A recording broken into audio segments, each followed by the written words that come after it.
Welcome to the Homeschool Together podcast.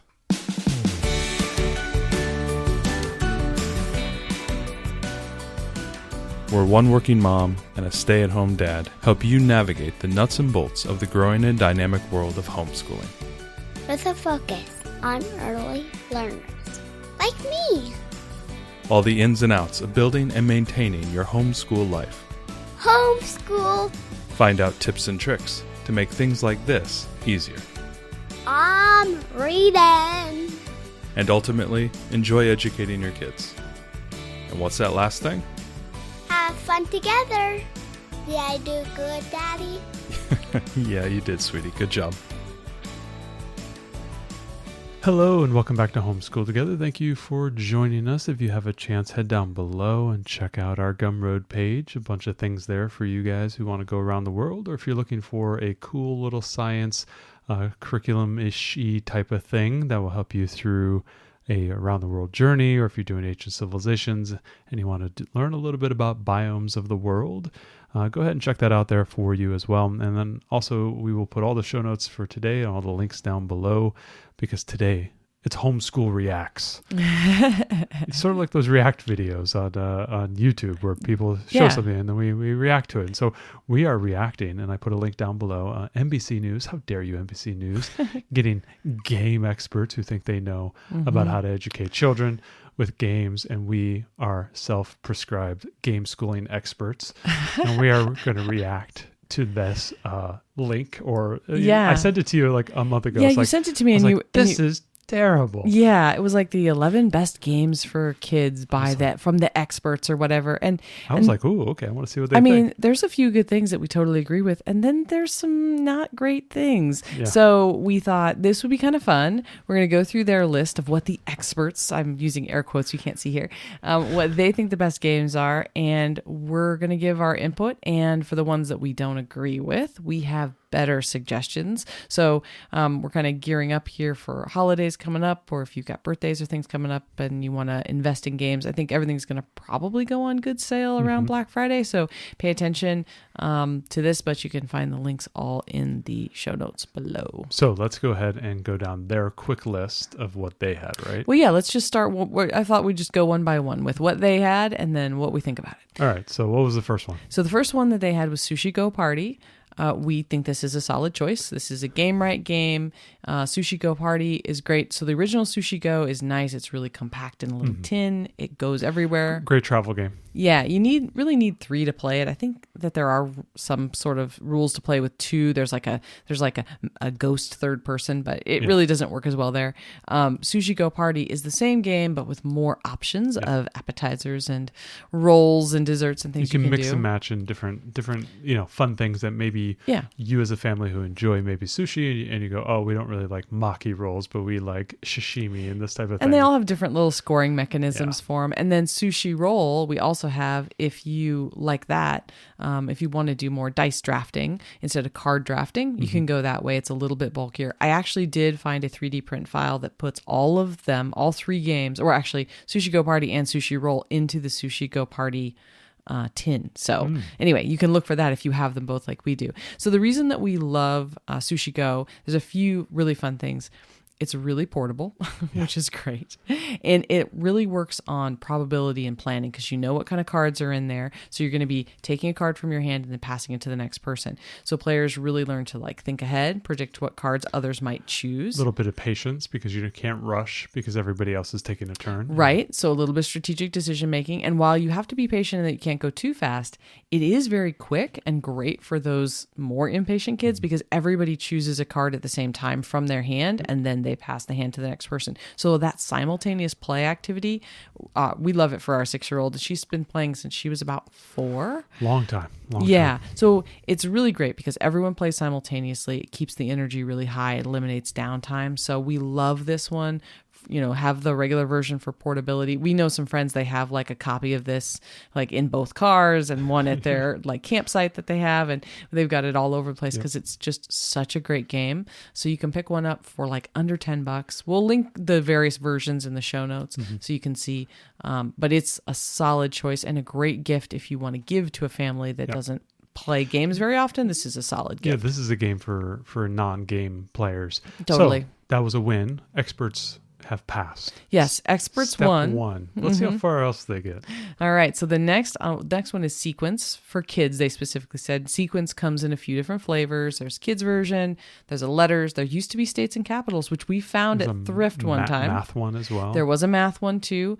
So you can find the numbers one and the states and capitals. Sometimes if you're thrifty at Thrift, you might be able to find them. But right now they sell a letters version, a kids version, and an adult version. And it's basically a game of pattern recognition and spatial reasoning, right? So you're really trying to match cards to spaces on the board. So it's great because it helps kids practice their logic and observation about what cards they have in their hand. And you're trying to place tokens on the board and make a row of, I think it's 4 chips in a row, I think it's 5 4, chips yeah. in a row, something like that. So it's great. We really love it. It's super fun to even play with grandparents. It's a great critical thinking game. They got to plan forward a bit about where they're going to put their chips, right? It's almost in the same way that you would plan like playing like a Connect 4 or something where you're trying to get them all in a row, except with this one, you have to have the cards that match the spaces on the game board. And every card, there's 2 spaces on the game board that match that card. So you have some strategy in not only what card you choose to play, but which space of the board you play it in. It's really quick. The kids version can be played. I think our daughter played that at like 3, 4. I mean, you can play it really young. The adult version of Sequence we love. We've played with Grandma and Grandpa a few times, and that plays with a regular deck of cards. Well, not a regular, but a more regular deck. The normal like suits and playing cards we're used to seeing. So it's a really solid family pick, and I think it's got enough educational goodness and enough replayability because it's really fun that this is a solid choice. And it goes down with the, we have the one with the kids, and it's an animals recognition. It's all animals instead of numbers and it has a little bit of words there, so it can kind of grow with the learner. And it's a quick game too. It plays pretty quick, so you can definitely take it on the go. And the other thing about it that I like is there's both a competitive version of it, but you can also play co-op. So you can play teams, and that's kind of fun because there's a little bit of like communication element there where you're picking where you're going to put the chip in there. So there's where are they going to put the chip in? Are you going to block somebody else? And you're trying to communicate across the table. So that's kind of fun as well. All right, good job, experts. Yeah, not bad. But now they're in for some trouble, which is number 3. That was a good transition. Come on. Yeah, that was a good one. All right, Trouble. Everybody's classic Pop-O-Matic or whatever. We had it in the 90s. When we were playing kids. I don't remember when Trouble came out. It's old Mattel, right? A Mattel game. Yep. One of the Hasbro. I don't remember. Yeah, one of them. I mean, the basics of Trouble is that you're using this popper to basically roll a die and you're moving around the board. It's kind of like Parcheesi. Sorry, it's in that class. It's in that class, right? Where you have there's no strategy. It's just the luck of how you roll. And you do have a little bit of strategy in which of your 4 pawns you move around. Yeah. But if you really want something with high player interaction, lots of fun, luck based, really easy to learn. That's a big reason they chose Trouble. Our pick is Moose Match Mayhem from the same creators of Taco Cat Goat Cheese Pizza. Right.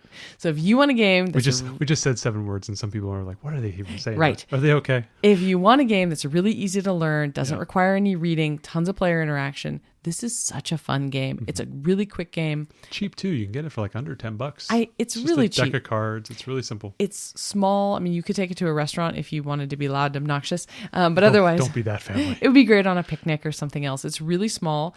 You're basically all playing a card, and you have to slap. So let's say there's 3 players. All 3 players will play a card at the same time from a deck. You don't know what you're going to play. You play it, and you have to slap one of the 3 cards to take it.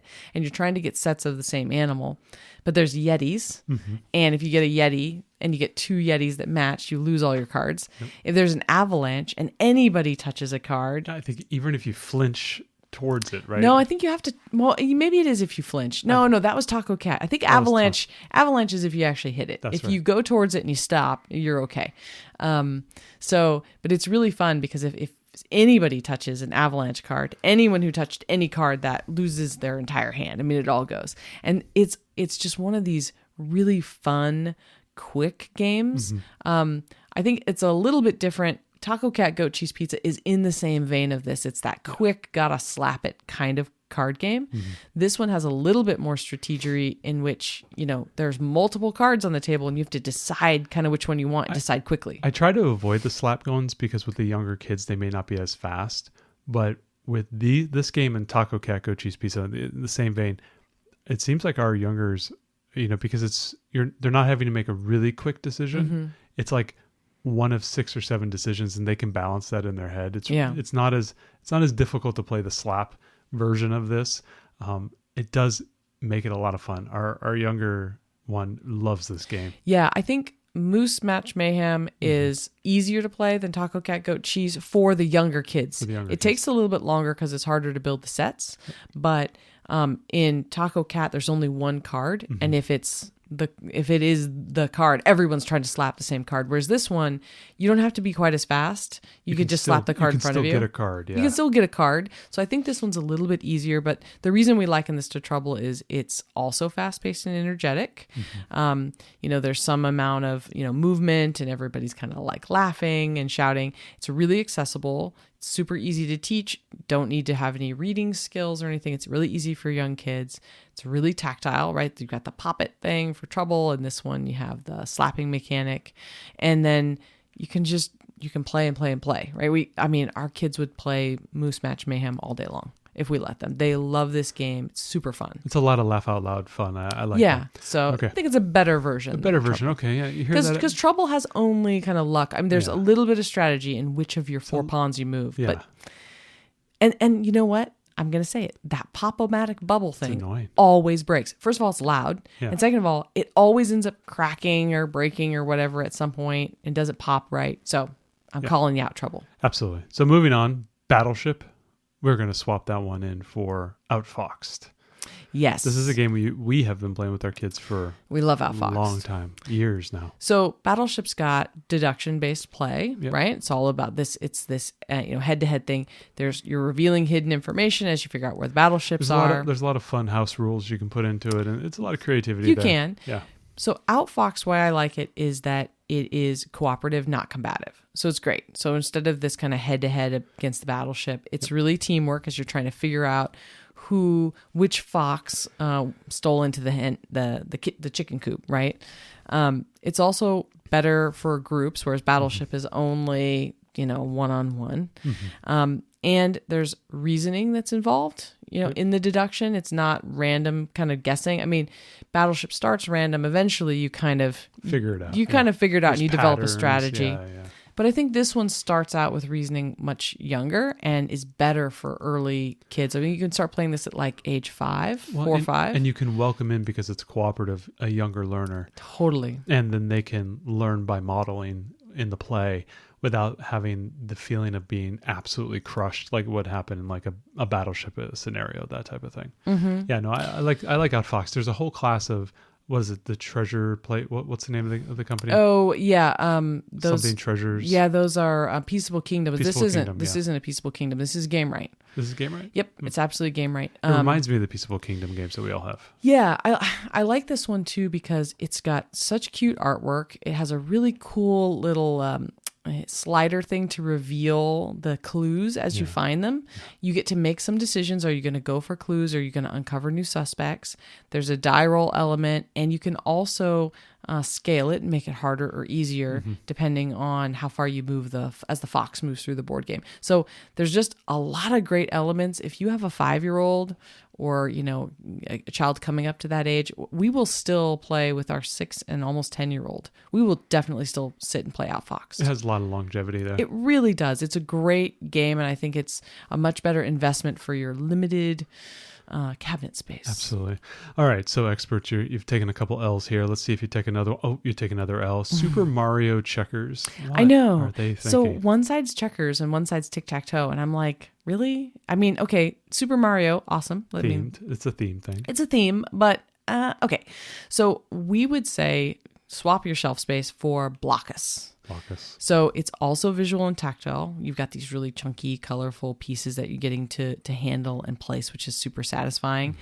It's got very simple rules. So you're going to be placing a piece touching only at the corners. So our daughter, she started playing at 5, I think, and she was able to play Blockus no problem. So you can only touch at the corners, and you're trying to take the biggest area you can, Yep. right? It can also be head to head if you want to. You can play with 2 players if you want to. Although, yeah, our older daughter, she beats me every time. Like, yeah, every time. I am so bad at Blockus. I can't even tell you. So I think that's another great thing too, is that it's a great equalizer between parents and kids, because I can't seem to win this game. It's very quick turns. Yep. It's super colorful. And I think it's just, I mean, yes, checkers is a classic, but you could play checkers in a million ways, right? I think this is better because it takes the competitive spirit and the real visual simplicity of checkers, but it turns it into more of a spatial puzzle. So I think that there's better, I don't know, there's richer experience of having to make some decisions and look around at the board and see like what makes the best move. And I like Blockus more for the geometry aspect. It's also great. Definitely something I have noticed in the math curriculums at the younger years. That geometry does play a big portion in those curriculums. I would rather play games like this than, say, a checkers game, which is, I don't know. I mean, it's things like checkers and chess, I find they're very predictive in the sense of there's only so many rules. Yes, there's some variability when you have weaker players because people make mistakes. But at the pinnacle of those sports or those games, people are just memorizing the games.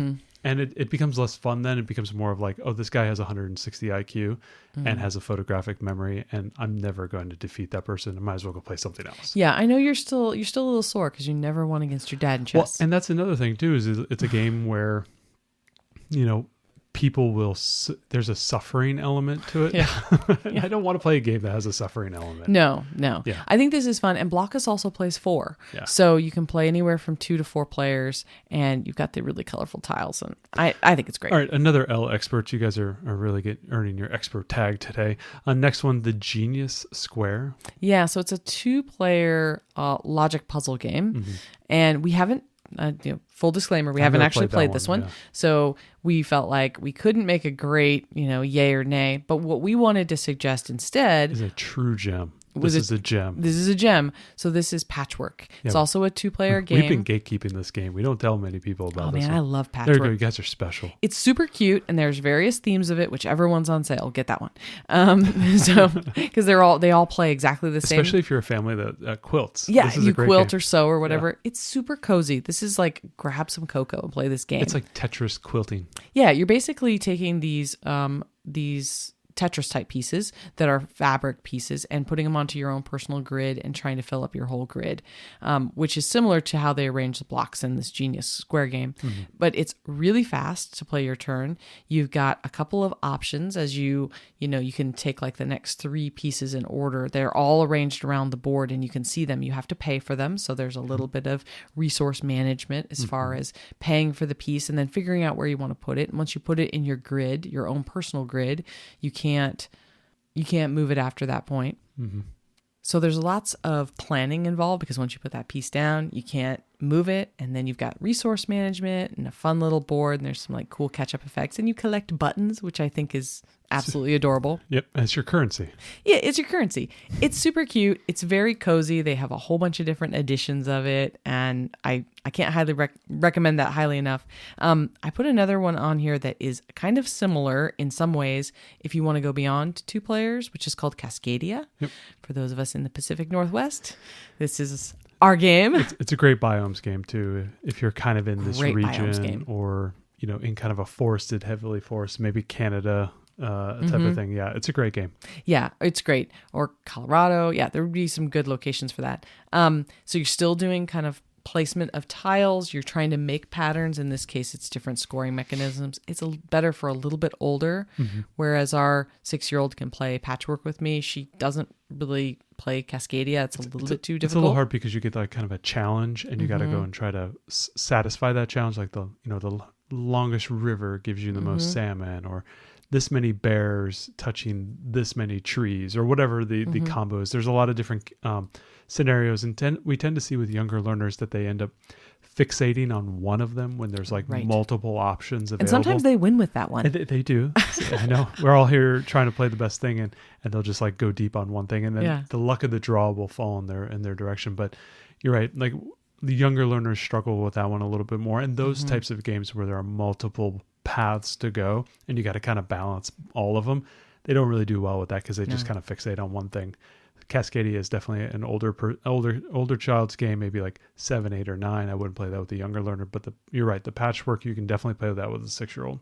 Yeah. So they're both great. They're kind of open-ended puzzle type games.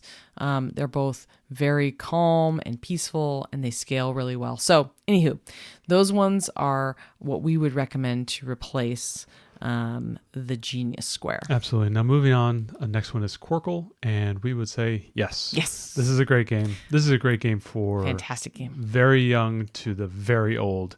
Yeah. And it's one of those it's one of those sort of like games you can play. cartographers. Remember where it says like 7 to 99 or something like that, like the age range. No, that's the players. No, that because you can play with as or is many. It Welcome to? Welcome to says like the age range goes all the way up to 100. Or Yeah, something like that. No, this game is awesome. We've played this with our 5-year-old when she was 5, all the way up through grandparents. Everyone can play together. It's really great. It's pattern recognition, shapes as well. Shapes, and you're classifying different shapes, and you're laying tiles down to make different scoring sets. It's really easy to explain, easy to play. There's a travel edition of it, or you can get the nice one with the bag. If you have a 3D printer, I got this for my parents for Christmas. So if you have like grandparents or in-laws or whatever you're buying for, this is a great game. My parents loved it, and I used my 3D printer to print tile grids that were really easy. They fit right in the box, and that way they, because it's one of these tile laying games that, you're kind of laying them in horizontal and vertical lines, and so if you have the grids, it keeps everything aligned. Especially with those young fingers that tend to go overshoot it. It'll move the whole stack. Stack, yeah. It's very much ends up looking like a kind of a Scrabble environment when you're very done, and when you're all done at the very end,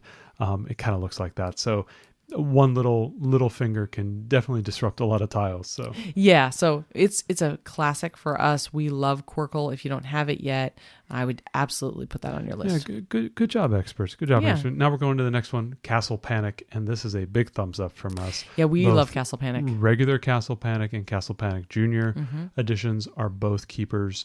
The Junior edition can play if you have two younger kids. And say one's 7 and one's like 4. This game could play for at least 4 or 5 years before you want to then graduate to larger Castle Panic. I find the difference between Junior and the older one can go a little deeper because of that. And just the nature of the Junior editions. One of those rare Junior editions where I feel it can play a lot longer. It's a good one. So this is a cooperative game where you're protecting your castle against a horde of different types of like orcs and goblins and whatever. And they have different ones, and they all have different capabilities and whatnot. And they all move closer and closer to your castle. And so you're playing cards and you're sharing cards. It's all cooperative, which is really fun.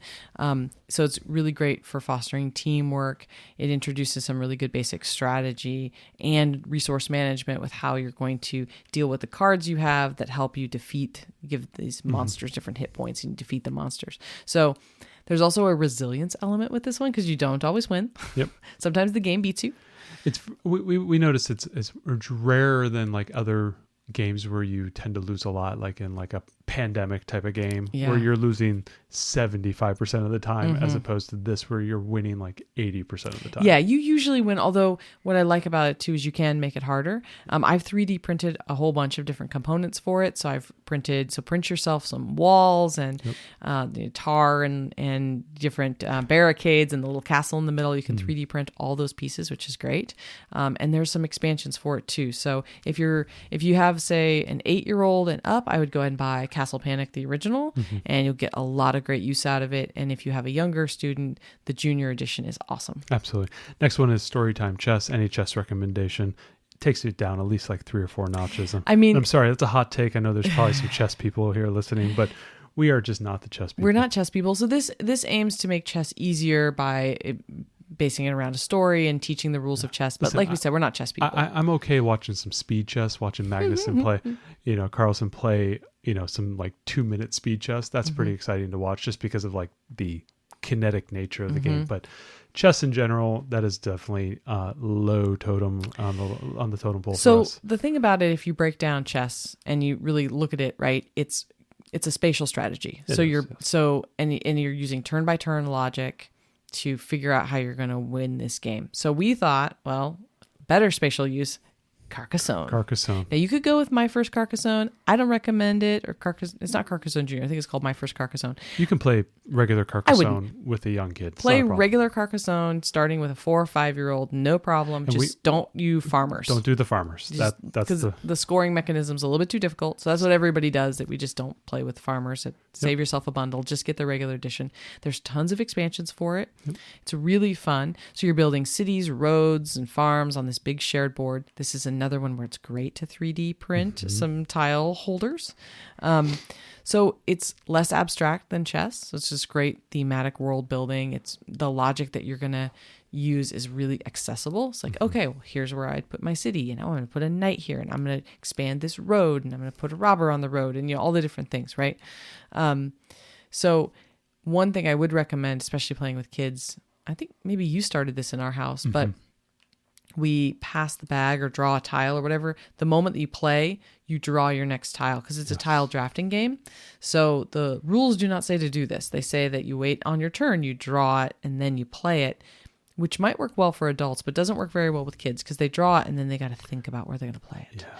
And the game, it bogs down. So Indecision 3000. Right. So if you have someone draw their tile right after they play, then they get the entire round until it's their turn again to think about what they're going to do with that tile. Yeah, so they can play faster. It helps to speed up the game. Yeah. Now, it may not be great because you will play a tile and then take a tile, which could be the tile that somebody else wanted to take. I totally get that. Right. But the benefits on speed, and because especially with Carcassonne, there's 60, 70 tiles out there. Early on, it doesn't matter. You're just randomly picking. It may matter more towards the end. I think we play with a couple expansions, which is why it's that many tiles. Yeah, I don't care. The speed improvements and the quality of the play. Yeah. And just the feel of the quality of the play. You're not having to sit there just waiting for somebody to make a decision. Those type of aspects in the games just kind of grind games to a halt. Yeah. And it's not that I want people to not make a smart decision and have time to do that. That's kind of what we're doing. Is we're still giving you that time, but it doesn't impact everybody else to play the game. So, yep. Yes. Carcassonne, great recommendation. Great replay value. This was our gateway game. We got it 20 years ago, and we still play this game. So definitely a high recommendation from us. Next one is Peppa Pig Shoots and Ladders in general. I mean, yeah. So it's not just Shoots and Ladders, it's a Peppa Pig themed one. And we were like, okay. So part of the thing about Shoots and Ladders, right, is that you're rolling, there's no strategy at all. You just roll, you end up on something. You're counting numbers, okay. You're counting numbers. But then you end up going up and everyone cheers, or you end up sliding down and you go, whatever. So we thought for the same kind of pure chaos, the things happen, we love Ravensburger's Bugs in the Kitchen. It's a great game. This is a great game. So basically, it's a little board with a bunch of... It's like a maze. It's a maze. It's got these forks and knives and spoons and stuff, and they're all on little turnable things. So you can turn them to change the maze and make different patterns. And there's a little tiny vibrating cockroach. That's literally what it is. It is. It's called chaotically goes. It's called around the hex board. bug, Yeah. and so he just kind of shimmies his way around the board, and he finds a path. And you're trying to get him to go into. There's 4 goal zones on the edge of the board, and you're trying to get him to go into your goal zone. So you get to change. You roll a die and it says I get to move a fork or a spoon or whatever, and you get to move one and you see what happens to the bug. So everyone's moving quickly, and the bug's always moving. The bug doesn't stop. There's an element of speed there. You don't want to let him go for too long. Yeah. Yeah. So it's cool. I mean, you're still rolling a die. There's still a recognition element based on what you get, and then you have to move one of these pieces. But it's just way more fun. It is. It's so fun. It's so engaging. Our kids love it. It's got lots of replay value because every time the bug's going to move a little bit differently. Yep. And yeah, and this is one that we would bring out when, grandparents come. It doesn't really matter. Everybody is laughing at this game. So I think that just has a really great cross appeal as well. Absolutely. Final one here is an absolute gem keeper. We've mentioned it a number of times, especially in the Around the World journey, and this would be Ticket to Ride. There are so many iterations of this. And we have a lot of them. We have a lot of them. And there's also a junior edition, which I think is a little bit easier than the regular play, but Yeah, Ticket to Ride First Journey is a great junior edition. A great journey, but it really embodies a lot of the original game, and so you can definitely have as kind of what we said earlier on that with like the kind of the Castle Panic game. The junior edition can really carry you. We deep still into, play the junior edition with our kids. Past the crossover age where people would be playing regular Ticket to Ride. You could end up playing junior edition for a lot longer because it's very close to the original gameplay. It's just a little bit more simple. And Ticket to Ride has a kind of a bridging. There's a smaller version of the games that's set in cities. Like there's a New York version that we have. And there was somebody, remember we saw the one where they made the Seattle. Yeah, somebody made the Emerald City one. Emerald City. I wanted to print it at the plotter at work or whatever and make it, but it's a print and play version on Board Game Geek. You can put the I'll see if I can link find into it. A bunch of people have made their own print and play versions of Ticket to Ride of their cities. So there's a bunch of really cool stuff. It's a great geography game. It also has a great app. So there's a Ticket to Ride regular First Journey, and there's Europe.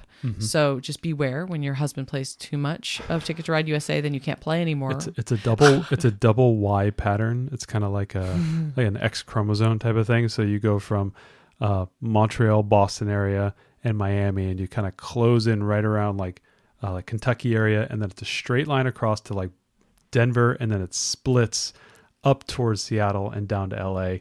That route right there will win you so many games, especially in the game where you keep it. I found that if you kept it like just around 10 trains left, the AI does not race to the finish. It just keeps dinking along. And so what you do is you just keep claiming cards because that route auto punches tickets. Yeah. And so you don't have to play any more trains. You just keep punching more and more and more tickets, and you end up getting a huge So it's a score. classic. Anyway, there you go. Don't let your husband play the right. So one rule we have a house rule that might help you if you have Ticket to Ride or are going to purchase Ticket to Ride. Our house rule is that you aren't allowed to play a train into an area that's not on one of the routes you're trying to close. Yeah. Which means you can't just... It's a kindness rule. It's a kindness rule. Because you could otherwise... blocking. You could see where somebody's trying to go, even if it has nothing to do with where you're going, and you could just put a train there just to be kind of a jerk. The one train off of like Atlanta. Right. And so, you could stall somebody else, and it doesn't help build one of your routes. So we made a house rule. You can't do that. Yeah. But Ticket to Ride is awesome. If somebody suspects that you have done that, yeah. Yes. So it's great for geography. It's great for strategic planning, resource management. Resource management, I think, is the biggest thing. There's a lot of great things about Ticket to Ride. If you haven't played it yet, it is super accessible. Also a great one. Just get the USA map if you want to play with like grandparents. Yep. But First Journey for kids, I think, is a terrific junior edition game. Absolutely. And then we'll just close out here kind of some of our favorite games for kids. And we kind of mentioned this a few times, but junior games are really good. Not all of them are created equal. Nope. There are some that are not very good. Some are not needed, like My First Carcassonne or whatever. Not really needed. Not really needed. And so, definitely pick and choose there. We've given you a couple here that we really like, but a couple others that we really like is Catan Junior, which very much holds the same feel of the original game, but gives a nice twist on it, which it almost feels like a separate game. And a little bit, yeah. Yeah, because of the resources, how the resources come in. Yeah. And I feel like it's so different, even for people who really like Catan. It feels like a different game, and it's so much fun to play. It has a lot of longevity for kids. A lot of longevity for kids, and you can play that again. It's another one of those junior. We still play that one. We still do, and it's a junior game you can play deep into. And because I think Catan might be a tad boring for our youngest. Yeah, she would be bored. She likes the excitement of Catan Junior a lot better. Another one that we have is Dragomino. That's the junior edition of King Domino. And it's so much fun with this. Again, so fun. Tons of playability, long longevity. King Domino is a fairly simple, straightforward game.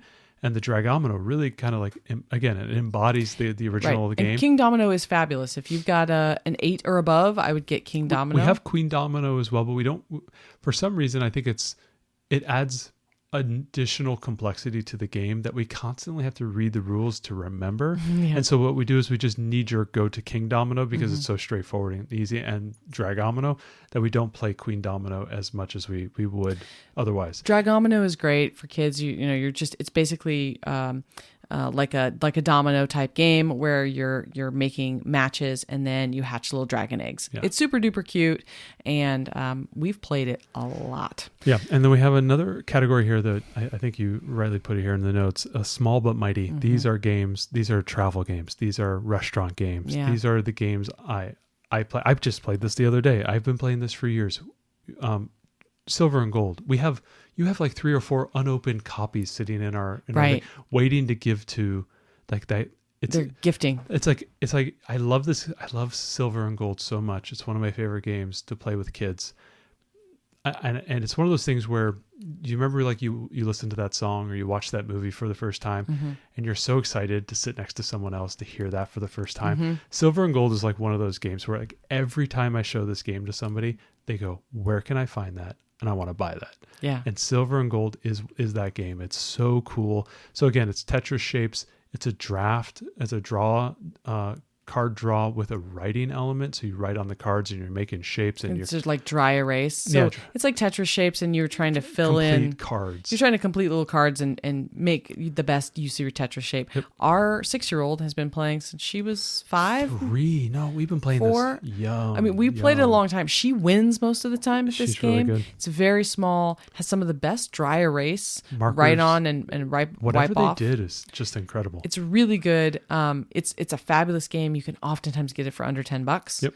It's fabulous. Buy multiple copies. Yes. Next one here is Deep Sea Adventures. This is a press your luck deep sea diver kind of game. I've never seen a game this size, this small, embody the theme as well in the gameplay. So you're like on a submarine and you're Going rolling die and you're trying to go down. You're collecting treasure, but then once you get the treasure, you're weighed down by however many pieces of treasure, and so your die roll is decreased by the amount. And then you begin to consume oxygen because you're trying Right. to get the treasure So it's a back press up. your luck. I kind of hate press your luck games know. in general. So this is not a fan. I'm not a huge fan of this one, but I know that you and the girls love it. Me and the girls love playing this game. I printed a custom insert for it, and it's tiny. It's like smaller than it's thicker than a deck of cards, but smaller than a deck of cards around. It's a tiny game. This is a great game to take on the road if you're going to be sitting on a ferry for 45 minutes. Yeah. It's the perfect game. We have it in the car for restaurants. Yeah. So Last one here is Trash Pandas. another game right game. Another game right game, but it's it's fun. It's enjoyable. There's a little bit of a press your luck element to it because There is. you're rolling to get actions and claim the actions. And if you roll the same action twice, okay, then you lose all your actions, or you can spend a card to roll again. And there's really fun, like cartoon-like things that you're trying to stash. Stash trash. You're stash trash, or it's like kind of like a resource stashing game. Right. And each of the cards is both a resource, but it also does something. So you can choose, do I keep this for points or do I use it to do something in the game? It's That's a good one. It's a good one. That complexity means that the game can play all the way to adult. But you don't have to do the actions on the cards to just collect them and still potentially win the game, as our little one does often. And you don't need to read to be able to do that. So you can start playing this game at like 4. And I mean, that's when I think we start playing with our daughter. And then this game has that like long staying power. We play it as adults sometimes, just the two of us. Yeah. So I love games that's like, you can start young and you can keep playing forever. It's great. It's one of those games that when you've played it so much, especially if you're playing with your partner or whatever, it's a game where you guys can have a conversation while playing. Yeah. It's I like not those a kind of game that's games. so intensive that you can't think and talk about other stuff, and just you can do like a decompress at the end of the night and play this game at the same time. Last one we have here is some really good ones. The family game night, I think, is a really cool thing. First one is Dream Home.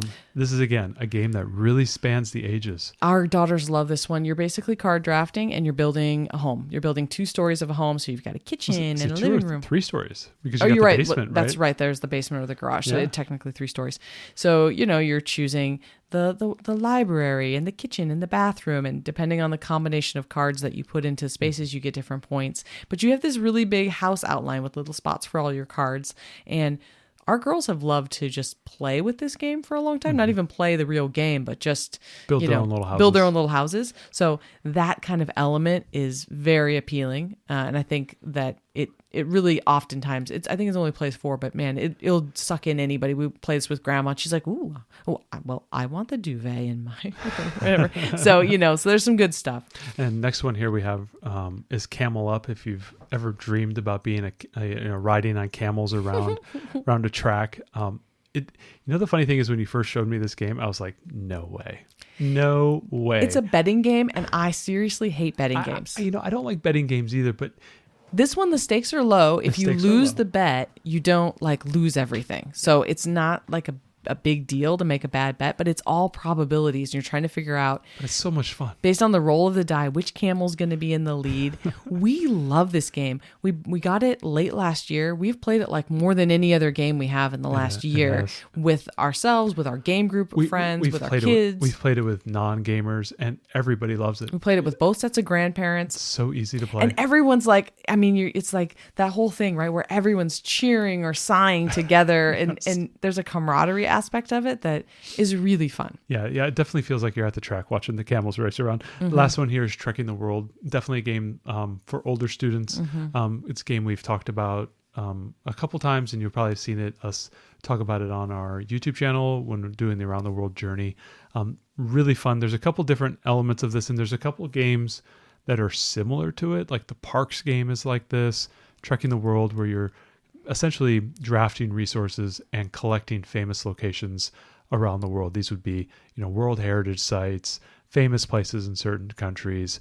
And what you're doing is you're drafting or essentially resources to buy or travel to these locations to then put into your own kind of like travel log. And it's a really fun game. Our oldest loves playing this. It's a little young for our youngest, but it is a little bit hard. But these type of games, I would say 8. Again, 8 would be the right. But a lot of these type of games that might be meant for maybe an 8 or 9-year-old, something that we have done a ton is allow our youngest to play with us and allow her to make key decisions, but then manage the resources and help make some decisions. And it's a great way for you to bring up a younger player to play with, with the adults, with the older siblings, to play these games where you let them play with you. And you let them make decisions, you let them manage the resources, and you let them, make some decisions, and then you help them along. And sometimes you try to make a decision and say, "Oh, you want to do that, honey?" And then your kid wins anyway. Yeah. This was the game that taught us that with our oldest, where we were like, "Are you sure?" That dark lesson that our child is smarter than we think. And she was like, "No, I got this. I got this. I'm collecting all the souvenirs." We're like, "Okay," and then. Goodness, she won that game. Absolutely. It's a really fun one. Now, I know we've given you guys a ton of names, and we didn't go into too much detail about each game, because if we did, we'd be here for hours. So all the links are down in the show notes. You can check them all out. All these games we talked about are family favorites for us. Maybe I'll do the Great Mining, because we used to have, so for some of you guys who've only been around for a little while, we used to do we do a Monday podcast. It always comes out on Monday. We used to do a Thursday podcast as well. And that was a short bite, and we stopped doing that like maybe 2 years ago. Yeah, it was just a little bit too much. It was just too much. But a lot of times on those podcasts, we used to review games as part of our game schooling. We've reviewed a lot of games. Maybe what I'll do is, as we name the games, I will go back and see if we have the episodes. If I have a short bite, and I'll go ahead and link them individually. So if there's a game that you're like, Matt Ariel, I really like how you described that. If it's available, I'll go ahead and put the link to below, and you can listen to like the 10 or 15 minute episode where we talk more in depth about the game, what it's like, and whatnot. And then if you're really interested in that, definitely go watch some YouTube videos on those games that you're really interested in. Yep. See how it's played. There's a ton of playability games, YouTube videos out there that show you how to play a game, play these types of games. And it's a great place to start before you go and commit $30 or $40 to a board game. I mean, a lot of these, though, there's some of these there could be sub $10 games, especially might go on sale this year. So definitely there's a few there that we told you to buy. Just buy them. You can't go wrong with any of these games. They're all very accessible. We've got tons of nerdy deep games. None of these are those. These are very accessible. We're not games. out here, recommending terraforming Mars with the expansion, the corporation's expansion, colonies, the colonies expansion. Yes. I mean, it's the only way to play the game, but yes. Yes. Anyway, so hopefully this helped.